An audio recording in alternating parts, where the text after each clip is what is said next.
Hi guys, welcome to my channel. ఈ రోజు మనం కొన్ని వంటింటి చిట్కాల గురించి తెలుసుకుందాం. వన్ స్మాల్ రిమైండర్, ఏ పాయింట్ లేని ఇన్ఫర్మేషన్ మీకు వాల్యుబుల్ గా అనిపిస్తే నా ఛానల్ తప్పకుండా సబ్స్క్రైబ్ చేసుకోండి. అలాగే లైక్ చేయండి, అప్పుడు ఎక్కువ మందికి ఇన్ఫర్మేషన్ రీచ్ అవుతుంది. మీ ఫ్రెండ్స్ అండ్ ఫ్యామిలీ షేర్ చేయండి, వాళ్ళు హెల్తీ ఇన్ఫర్మేషన్ తెలుసుకుంటారు. ఇంకా లేట్ అయితే మన టాపిక్ లోకి వెళ్ళిపోదాం.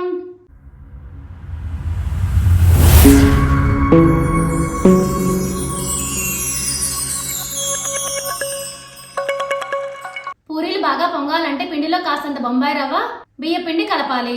వెల్లుల్లికి వైట్ వెనిగర్ రాసి భద్రపరిస్తే ఎక్కువ రోజులు నిల్వ ఉంటాయి. ఉడికించిన బంగాళదుంపను బాగా మెదిపి చపాతీ పిండిలో కలపాలి. ఇలా చేయడం వల్ల చపాతీలు బాగా మృదువుగా ఉండటంతో పాటు ఎక్కువసేపు తాజాగా ఉంటాయి. టమాటాలు వంటల్లో వాడే ముందు 10 నిమిషాల పాటు వేడి నీటిలో నానబెడితే వంటకాలు రుచిగా వస్తాయి. పచ్చి కొబ్బరి చిప్ప లోపల కాస్త నిమ్మరసం రాస్తే వారం రోజుల వరకు తాజాగా ఉంటాయి. పసుపు నీటితో వంటగదిని శుభ్రం చేస్తే ఈగల బెడద తగ్గుతుంది. కొబ్బరి ముక్కను పెరుగులో వేస్తే తాజాగా ఉంటుంది. అందరూ తెలుసుకున్నారు కొన్ని వంటింటి చిట్కాల గురించి. For more videos please like and subscribe my channel.